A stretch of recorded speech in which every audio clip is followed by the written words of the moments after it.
everyone, Chris here, and this is going to be a build order video for the 3TC to Arb plus siege ram for the Vikings. This is a very well-known strategy for Vikings because of their great economy. They could be up very fast, they can make a lot of villagers very quickly, and while it isn't, you know, a 4TC boom massive economy, it will be very fast Imperial. I'm talking about 25-minute times after a 3TC boom. That's very good. And you will have Arb plus Ram, which very early on, at that point in Imperial, are extremely strong units. Of course, the power does taper down over time, so if you're late with this, it's not that effective.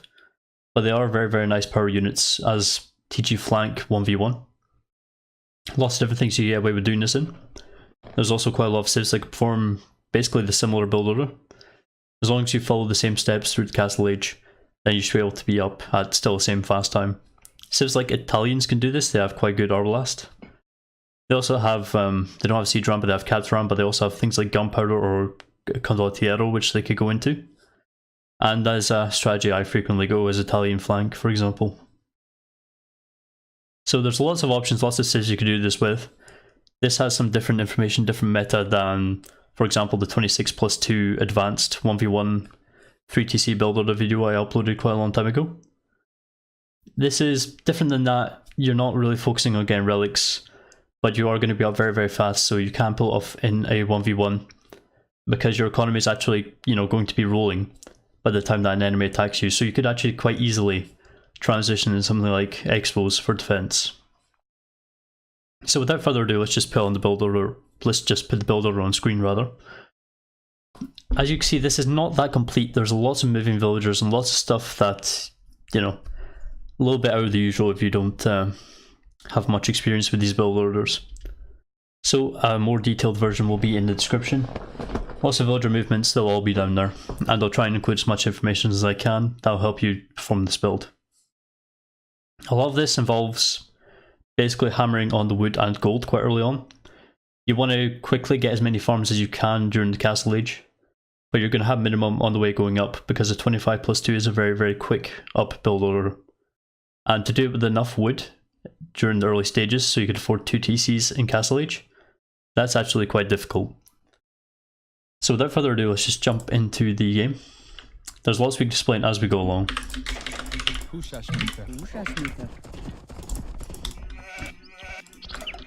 As with usual arena games, always scout your outside first.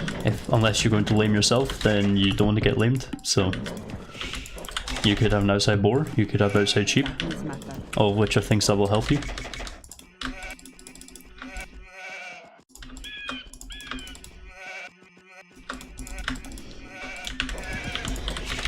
So we're going to go with our usual 6 on sheep start. As per usual, build a house for 2 villagers, one with a single villager, and proceed from there. You really want to get 1 sheep as soon as possible. We got our 6 villagers on sheep, which is 7 population because, of course, we have 1 scout. So we want to go for 4 on wood after that. Nothing outside, let's go inside. Build our lumbercamp there. Make sure we've always got sheep under TC. Whenever we can, we should delete our back walls. A lot of players tend to leave their back walls. It's kind of a pet hate of mine. So you found everything, including our deer. Let's get another sheep under TC there. This villager's a little bit bugged out. Make sure that you're chopping your wood efficiently and not having villagers running off into the distance such as him.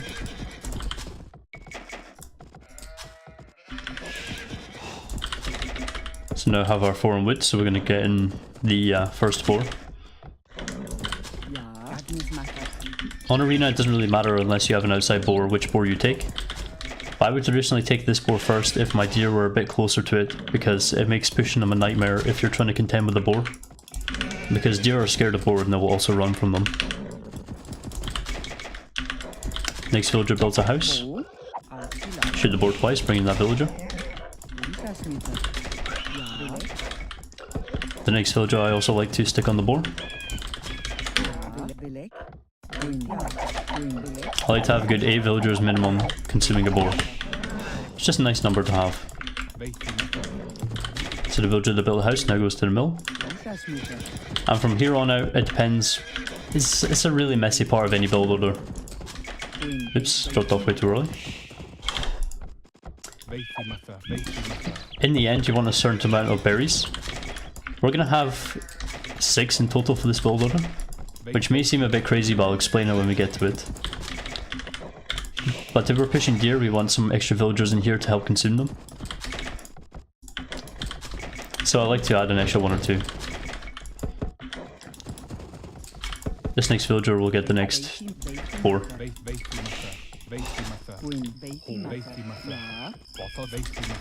2 taking each deer is actually fine in my book, because deer don't rot too fast. So the next villager is going to make a couple more houses. Not the best of places, but...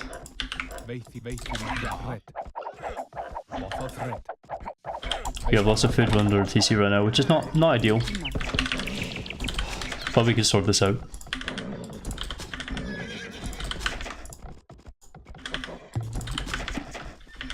So we're at 19 population, so the next 4 villagers are going to build a lumber camp. And this deer is going to be a pain. I thought he was taking that deer. So Second Lumbercamp's only going to have 3 villagers at it. This villager that built the house will need to go back to food. But instead, because she's already there, I'm going to just send her to the lumber camp, and I'm going to put an extra villager to our food under TC. So don't get confused, this lumber camp should have 3 villagers at it. And then you want to have food. Well, villagers on food for the rest. Anyway, as I said, we want 6 in total in berries. So we have 4 to move. Another 1 to TC food, because we want to get to 23 pop with 6 on berries, 3 on this lumber camp, 4 on the original one. And the rest can go to the gold, the last 2. But TC food for every villager in between there. So at pop 24 and 25 are going to be our 2 gold miners.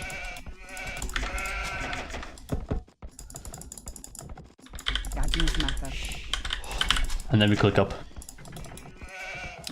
You shouldn't have to force drop, but because I pushed this deer a little bit late, or early, depending on how you look at it, that's how it went. So 6 here, and then we add 3 farms when we click up. It's pretty important that we have only 3 farms, because we're going to be quite low in the wood count later on.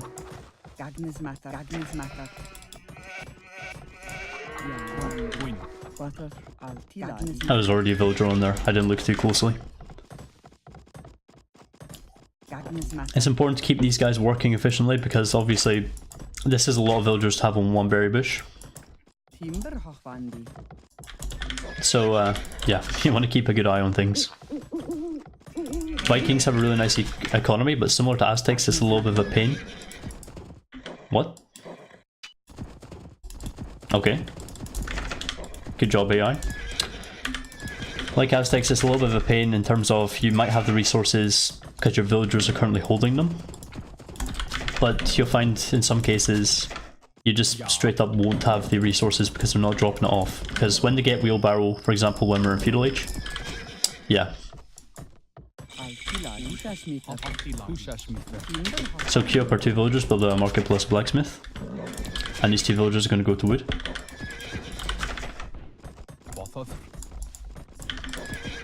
They'll be deceived by our food count. We are holding a lot via villagers that are, you know, now with wheelbarrow.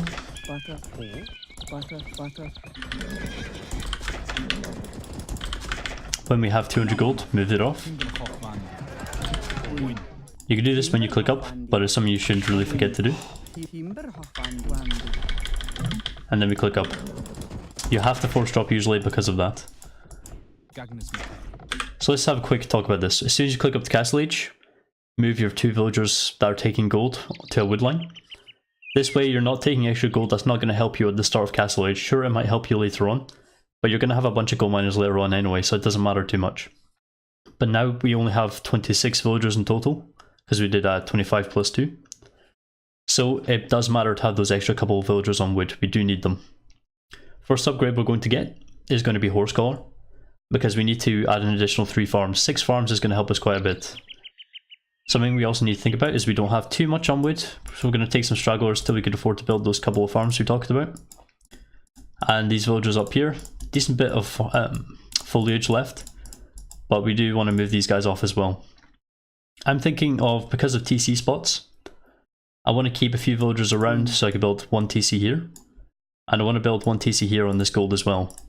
Having 2 golds really does help. All we're going to be focusing on is 1 TC going to lumber, pretty much, when we're in Castle Age. And we're going to focus on 2 TCs going to gold. Nothing much more than that. But if you only have 1 gold, and you still want to perform this build order, then you could have 1 TC on one side, mining camp on the other side. This TC goes to there. This TC goes to there.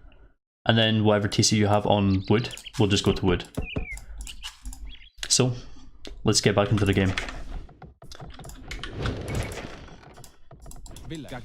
These villagers are not working all too efficiently, which is not the end of the world.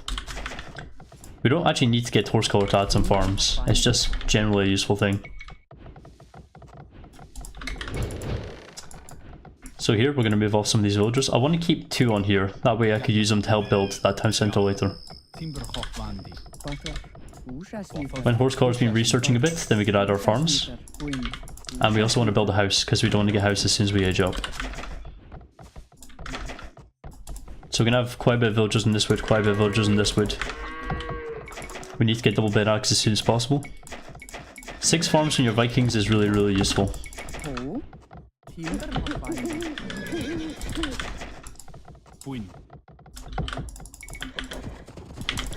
You got to remember, with the normal civ, 6 farms will keep TC running. But when you've got wheelbarrow and then you've got a handcart, you're actually going to be profiting food quite a bit. I'm also going to apologise now that you're going to hear the AI quite cutely attacking our walls. We can afford to add a farm, so we're going to do it, because it is very, very important that we add as many farms as possible. 4 villagers are going to build each TC, so let's take them and send them in the right direction now. Queue up our villagers, build 1 TC there, build 1 TC there. And something we want to save up for is bowsaw. We can cancel this villager and get it, but that's not the best idea.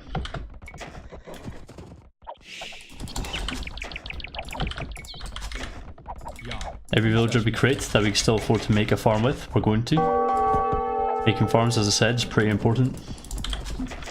We have 8 on farms now, 1 still on a forage bush. That's enough to not run 2 TCs, but it can help. This town centre is almost up, so we can start building a farmer with 1 or 2 of those villagers. We don't want to delay our TCs going up too fast though. We want them up fast. Basically, whenever you can afford to add a farm. As I said, we're going to have a little bit of an issue right away.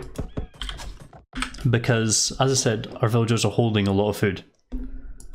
Like, we can almost afford to keep a villager, but 11 food there, 13 there, 15 there, 16, 5.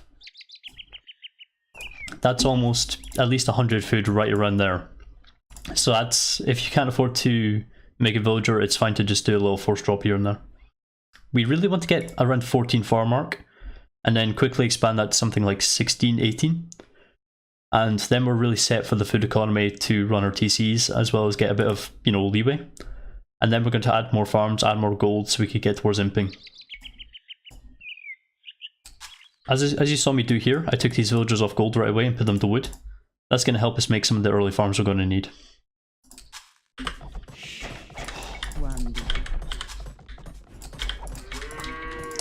But yeah, whenever we can, we're going to add a farm. And if you can't afford a villager, don't worry about it. Your villager's somewhere holding the food for it.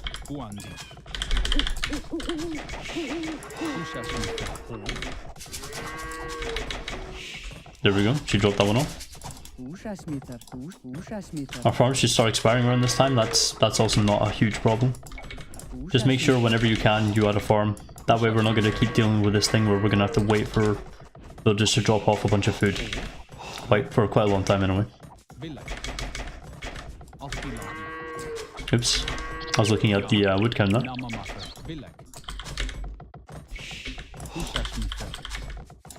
we're also going to want to add around about 40 populations when I want to start adding a couple houses. You don't start building your houses quick, you're going to get housed. Ancient proverb, or something, I don't know. Oh, it's pine trees, I wasn't looking. But now we're starting to get things up and running. Consistently getting the food we need to create more villagers. We have a reasonable number of farms already. It's only 1830 and we're at this population, which is pretty good population.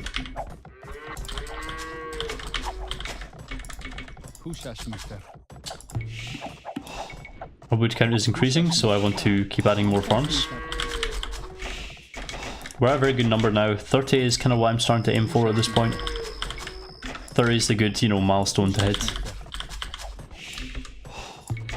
When it comes to something like 30 populations, when you want to start thinking of maybe focusing on gold a little bit more. There are a couple of approaches to this. One is you basically don't touch gold at all. These villages gone gold now wouldn't be there. These TCs would just be pumping to wood. And then later on I could get the gold mining upgrade to put villagers on gold. Like with all 3 TCs. And that's not that bad of an approach. It's actually can work out better for you because you do get the gold mining upgrade. So your economy is going to be looking pretty good and you're going to have all the farms you need very, very fast. You're going to have a lot more food than you think you're going to need though. Because it's going to cost you, you know, not an awful lot. You're not going to still have seed ram all too fast. But it is going to cost you, you know, quite a bit. But you're going to be flowing a lot of food for the early stages of imp or just before you click up. And you may have to sell some in order to click up for gold. But as you can see, our TCs are running great. I'm going to start building some houses at the back here. That way they're going to be fine so we don't get housed. Keep an eye on our builder numbers as well. 3 builders means 1 building a house, so we got 31 farms in total, because 2 of them are building farms. So we're pretty set in terms of our food count. Again, I do like to make sure that I do get something a little bit better, maybe 36 in total. But we hit a good milestone. We don't need too many on our wood anymore.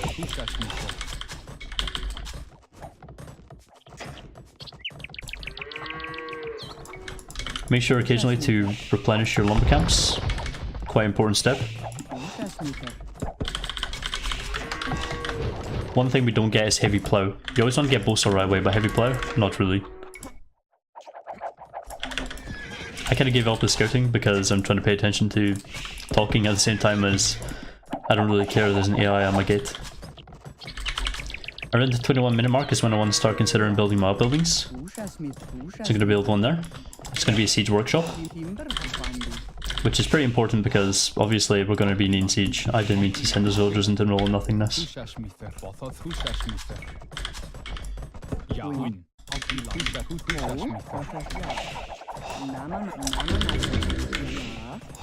As you can see, we're flowing a lot of food already. So we can sell a little bit. It's fine to sell some resources if you want to. We want to click up before the 23 minute mark though, and we could almost click up already. Just waiting for some villagers to drop off some gold. The way I like to do it is to make sure I always have 1 TC still on wood and 1 TC still on gold. And any other TC such as, you know, this one on the second gold, I don't care too much about. So we want to start getting our upgrades. If we can afford it, ballistics. We don't have that many wood cutting villagers at the moment though, we can move some off farms to make that happen.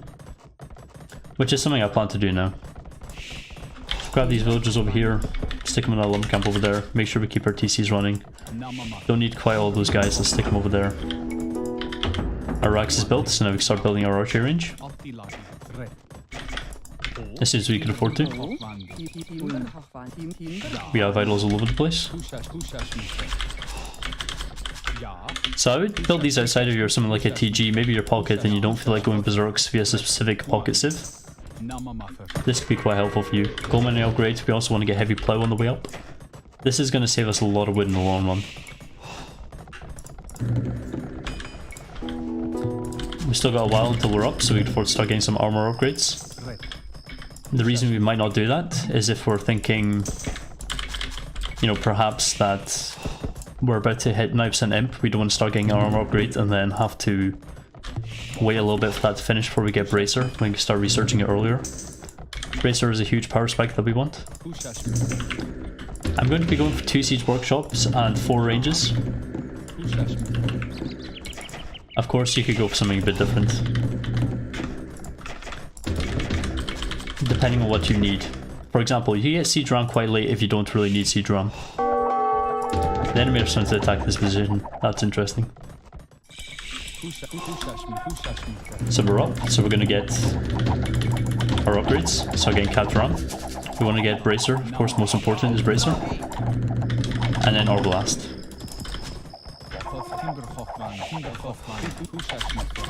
Keep your villagers pumping out.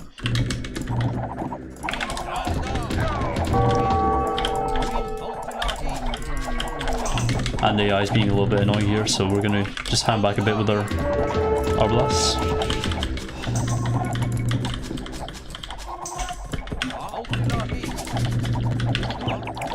So we're going to get to the point very, very quickly.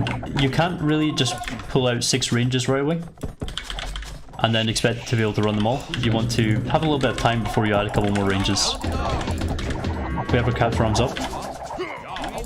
Someone would just be hitting Imp now if they went for a normal boom to Imp with a more generic civ.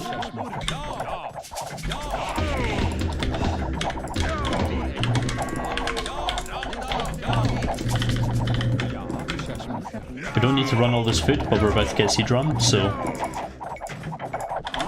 the next food upgrade we need, we could have got a bit earlier but we decided not to, would be chemistry.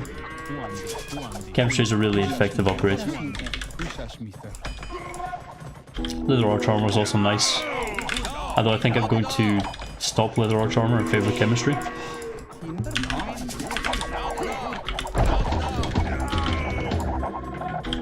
Now we get chemistry. Don't forget, keep your economy running. I was wondering where that villager building houses was.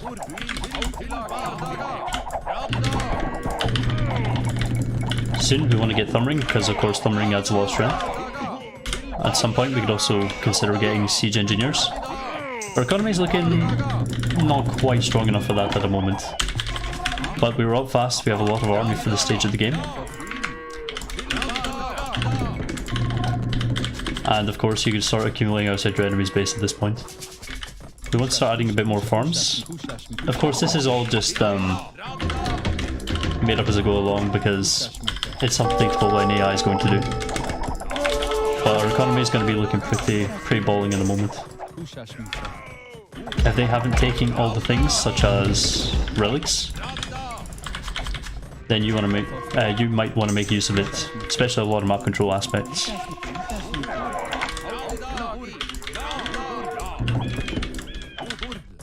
I don't quite know where they is going over there, but we're going to... No, broken patrol. So we have lots on wood, we don't really need as much on wood as we have. So we can move to other things. I'm going to start collecting some stone now.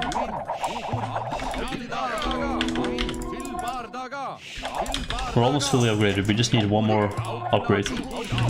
Whether it's worth it to get it is up to you, depending on what units your VS. It could be useful to get the archer armor upgrade. However, I find in a lot of circumstances, I want to prioritize something like siege engineers, which I consistently forget whether it's 600 wood, 500 food, or the other way around. There we go. But yeah, at this stage I'm just sort of making up as I go along. We're probably about full boomed at this point. Oof, close enough, I can't do quick addition in my head. But we're focusing on full upgrades right now because our rams now have siege engineers since that's complete, and these will have the last armor upgrade, which is all they need to fully upgrade. And then we need to make sure we don't have idols. For example, take this out here. And start taking this gold over here, for example.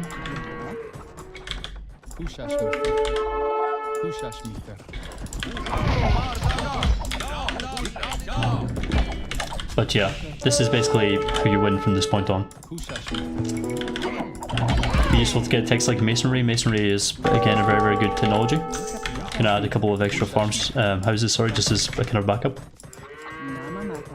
We have lots of idols just because there's not enough room, so we're going to want to keep rebuilding our lumber camps. Keep everything running as much as possible. this down here is getting destroyed. Did I demonstrate? Yes I did. There's a couple of relics left that we could take. But the AI probably collect a few relics itself, so we could also horse them from there. But yeah, this is very difficult to stop. We're at 35 minutes. And if a player survived this long, they're probably not going to have too much economy left to make, you know, easy counters. Someone that would counter this, for example in the team game, it could be very common for the pocket to make cavalry, you know, 4TC boom, maybe Berbers into Cavalier, that kind of thing. If you have a Paladin pocket, they'll usually go Paladins. Unless you're Byzantines or Celts, of course. And that can really end the strategy. So you want to be fast, and you want to be very specific that you're going to kill whoever your VS. In a 1v1, of course, that's quite easy. But in a team game, you have to make sure that your pocket is going to be strong enough. For example, a Camel Civ vs a Civ that's most definitely going to go Paladins. You must be pretty confident that they're going to be able to do, you know, a decent win over there. Don't forget, take map control. Always take whatever relics or extra goals in the map that you can. And that is effectively everything. I don't think this AI is going to give up, so I'm going to give up now. And we're going to take a look at the stats real quick.